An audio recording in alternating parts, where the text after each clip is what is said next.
True campaign from Iowa State. Also, at least 100 people are dead after a chemical attack in Syria. I'll be talking Cyclone sports and for the first time, Major League Baseball. And a mysterious sunshine finally returns. I'll have your forecast. Newswatch starts now.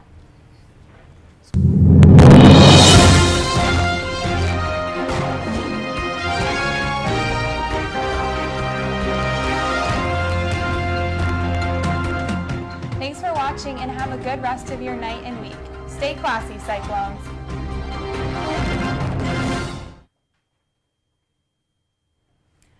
Welcome to this April 4th edition of Newswatch. I'm Cassie Olson. And I'm Natasha Novak. Thanks for joining us. This morning, northwest Syria was taken by surprise when an airstrike containing a chemical attack killed at least 70 people, with an estimated 500 additional citizens wounded. No group has yet claimed responsibility for the attack. Activists are blaming the Syrian regime, but President Bashar al-Assad's military denied using chemical weapons and put the blame on rebels. Leaders from around the world have expressed extreme concern for the citizens of Syria, and an emergency United Nations Security Council session has been scheduled for Wednesday morning.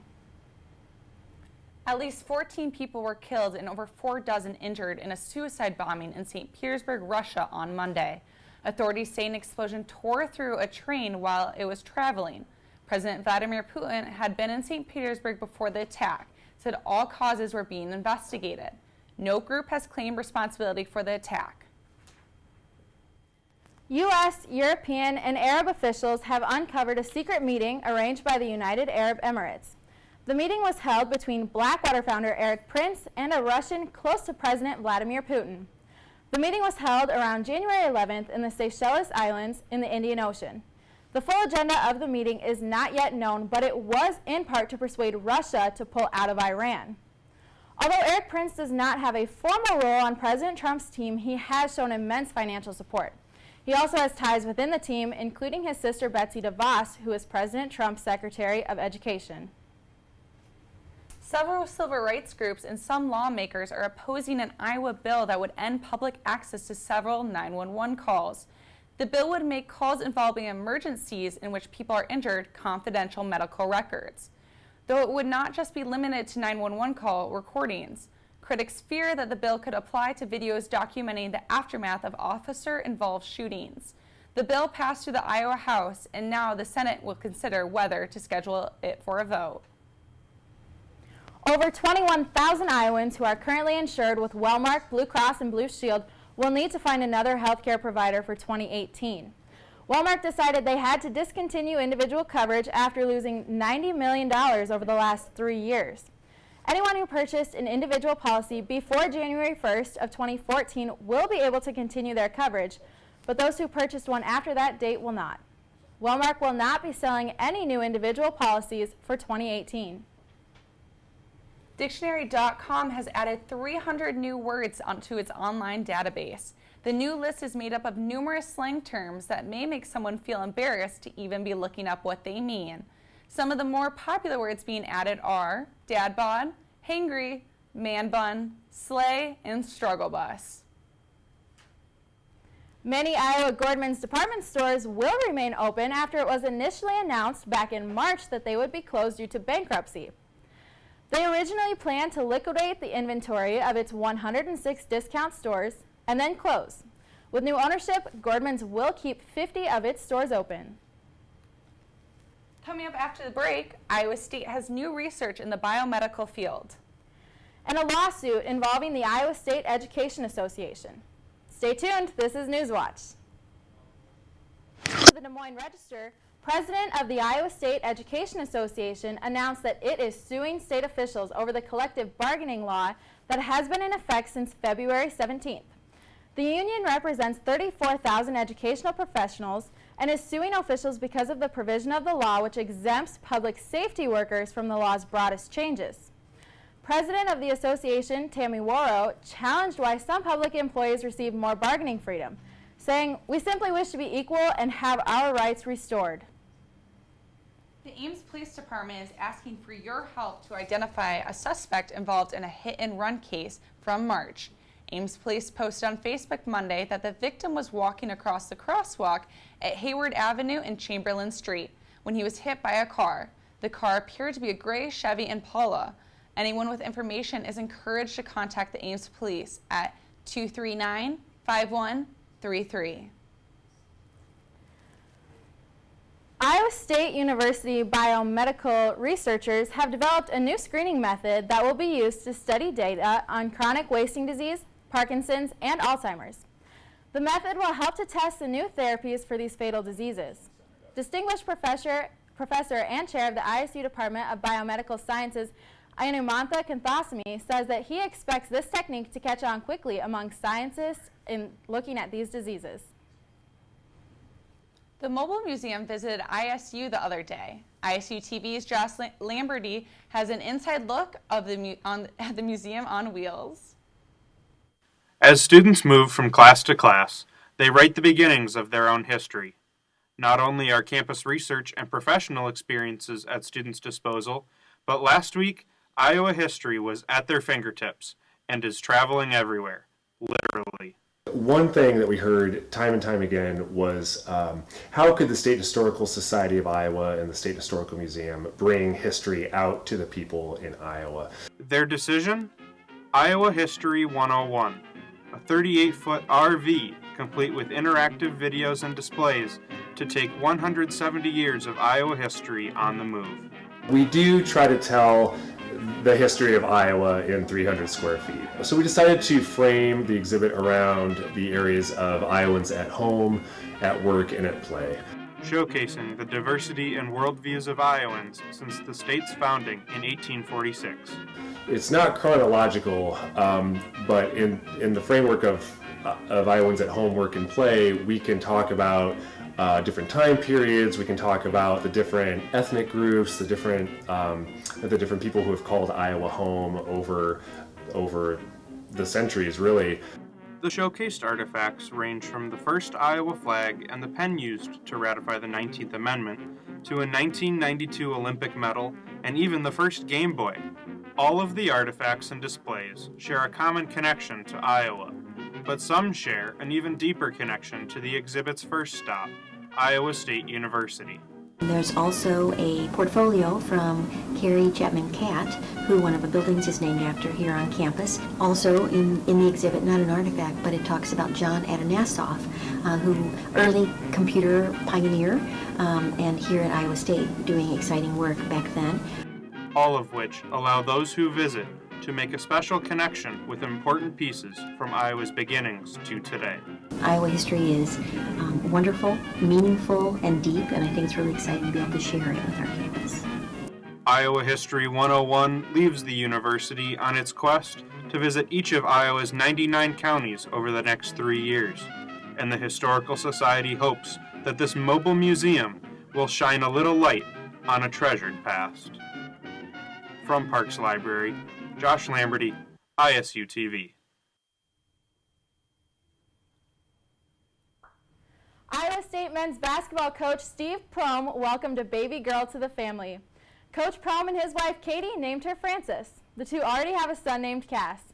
Immediately, Coach Prohm got many congratulations on Twitter from the Cyclone family. Iowa State star Monte Morris tweeted, "Congrats to Coach Prohm and his family on the newborn. I'll take Cass for a few days a week now." Well, congratulations to the Prohm family. I bet he's glad that basketball season is over. He might be, but I don't know if I am. But he's going to be equally as busy as he is during the season. Coming up after the break, I'll have some highlights from the ISU versus Texas tennis game from Sunday. Stay tuned. You're watching Newswatch. Welcome back to Newswatch. I'm Ben Olson with your sports report. The Iowa State tennis team took on Texas this Sunday, and I was there to give you a look at the highlights. Squared off against the Texas Longhorns here at Lifetime Fitness in Urbandale. The number 21 ranked Texas Longhorns defeated Iowa State 4-0. The Cyclones have now dropped 4 straight matches and are 1-4 in Big 12 play, with an overall record of 15-6. Despite a strong start by Iowa State in doubles play, The Longhorn pair of Roldan and Weglin was able to defeat Regina Espandola and Aaron Freeman 6-2, while Texas's Granick and Turati defeated Matty Cancini and Sammy Budai 6-0. Those victories helped the Longhorns claim the doubles point. In singles play, Sammy Budai dropped her first set 3-6 before fighting back to lead 5-2 in the second set, while Matty Cancini dropped her first set 2-6 but led 5-4 in the second set. However, neither of those singles matches finished as the Longhorns were able to capture the win by defeating Regina Espandola, Annabella Bonadonna, and Rita Timakova. I mean, I felt we played pretty well. You know, I have to give it to Texas. They came out, they were very disciplined. They played super, super smart. And, you know, we were a couple points short of you know, getting a couple more victories than we did. So, I mean, that's not on us. That was something that they came out and took it away from us. And we just started a little bit slow. We gave them a little too much respect. And I feel like if we could have started a little bit better, it would have been a different match. In a bright spot for the Cyclones, Sammy Budai needs just 2 wins to be second in Cyclone history in overall career victories. The Cyclones' next match is against the Red Hot Raiders of Texas Tech and will be played on Friday at 3 p.m. in Lubbock, Texas.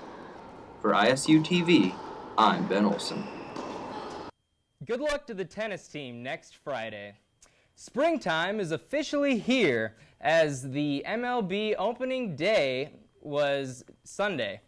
The night game saw the St. Louis Cardinals beat the defending champion Chicago Cubs 4-3. Randall Grichuk hit a walk-off RBI single in the 9th inning and a 2-run homer in the 8th inning to propel the Cardinals to victory. The Cubs tied the game on a Wilson Contreras homer in the 9th after being down 3-0 most of the game, but their comeback fell short in the bottom half of the inning. The NCAA Men's Basketball National Championship game was last night, and although it was not our Cyclones, it was still a thrilling game between the Gonzaga Bulldogs and North Carolina Tar Heels. North Carolina got their revenge after losing in the championship game last year by defeating Gonzaga 71-65. Joel Berry II led all scorers with 22 points and was named the most outstanding player of the tournament. Justin Jackson had 16 points and an exclamation point dunk to seal the game. The Bulldogs were paced by Nigel Williams-Goss with 15 points and appearing in their first ever championship game.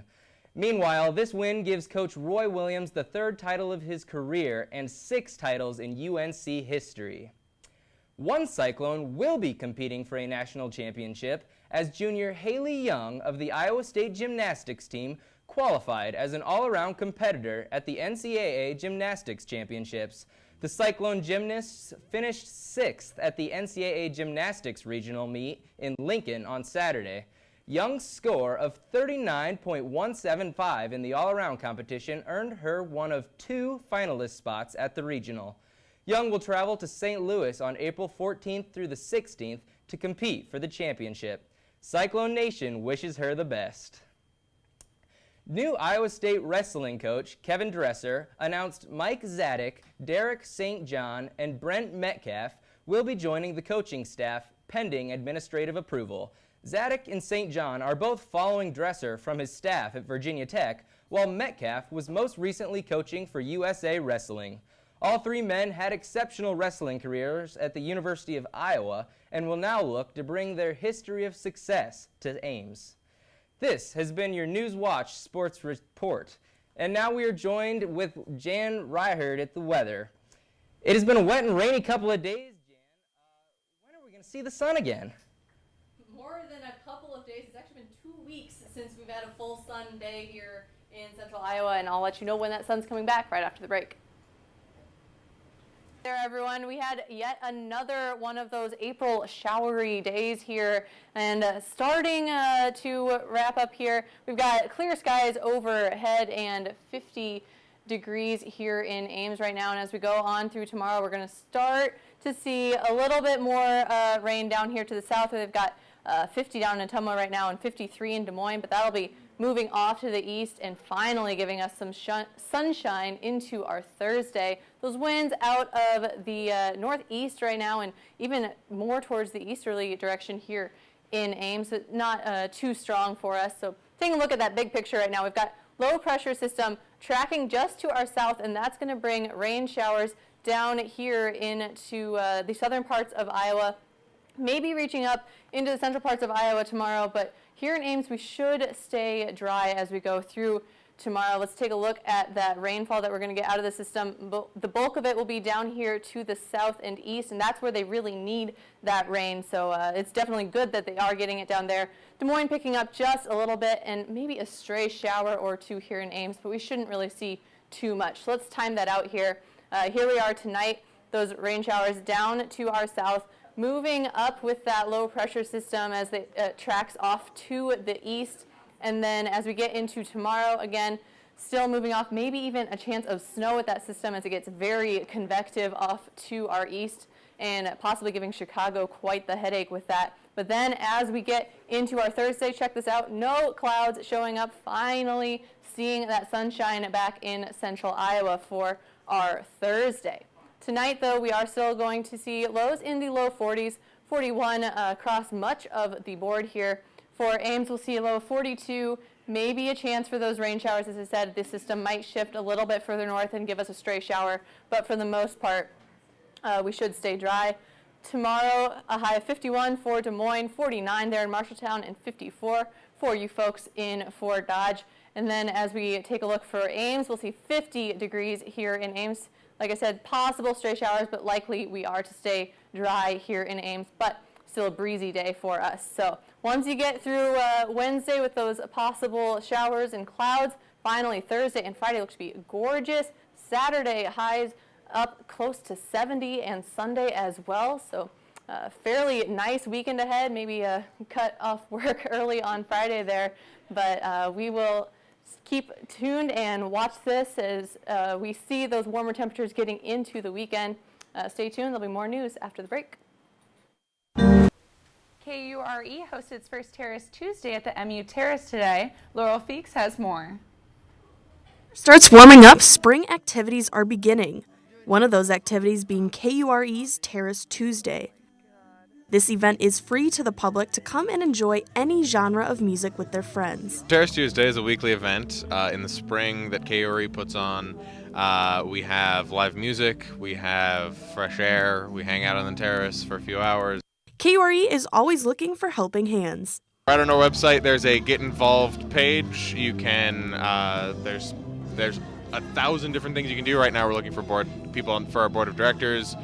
We're always looking for people in lots of different committees. For more info, go to kurestu.org.iastate.edu. For ISU TV, I'm Laurel Feeks.